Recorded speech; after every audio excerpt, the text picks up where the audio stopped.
Hello friends, আজকের ভিডিওটা পুরা দেখিও। তো সকাল সকাল উঠে গেছিলাম গিয়া মন্দিরও গিয়া ঝাড়ু দিয়া মানে পরিষ্কার করছি গাছর তল, বট গাছর তল আসলো। তো পরিষ্কার করার পরে ওখানে মানে পুরা আমরা গাঁও দেশ জেলার লেফা থাকে, ওলা লেফা আছে। তো আমি কইলাম আমার বান্ধবীরে, আমি ভাবছি খালি আমরা বাঙালি মানুষে লেপে না, বেঙ্গলোরে ইয়া দেখলাম কানাডা মানুষে ওলা লেপিয়া উফিয়া পূজা করে, তারা বহুত সুন্দর লাগে। মানে নিজের গাঁওর গ্রামর ফিলিংস আইসে দেখিয়া তো বহুত ভাল লাগছে। কিতা কইতাম, মন্দিরও গেলে সকাল সকাল শান্তি পাওয়া যায়, যে শান্তি জীবনে পাইছি না ও শান্তিটা মন্দিরও গিয়া পাইলাম।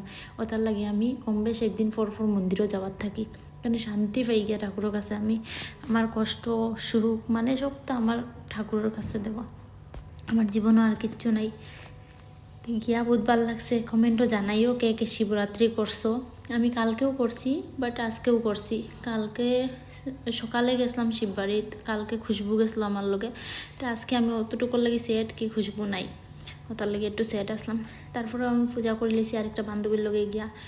পূজা করার সময় ঠাকুরের কইলাম, ঠাকুর আর আমারে কষ্ট দিও না, বেজান কষ্ট দিছো, এই কষ্টর থেকে ওঠার মতন তো শক্তি আমার নাই, কিন্তু আর যেটা আছে তুমি যেটা যেদিকে আমার লইয়া যাইবা আমি ও রাস্তা চলবো। আমি খারাপ রাস্তা ইউজ করতে চাই না, না আমি আর কোনো মানুষের লোকে করতে চাই। বেজান মানুষ আছে আমার মজবুরির ফায়দা উঠাইতে চায়, কিন্তু আমি হার মানি লিছি নিজের জিন্দগির কাছে। নারিকেলটা ফাটাইতে আসলাম, নারিকেল ফাটাইয়া কইরাম, ঠাকুর আমার কপাল কিতা লাগছে দেখি।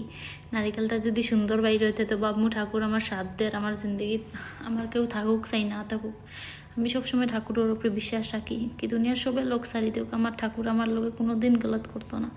অতটুকু আসলো শেষ আজকের ব্লগ।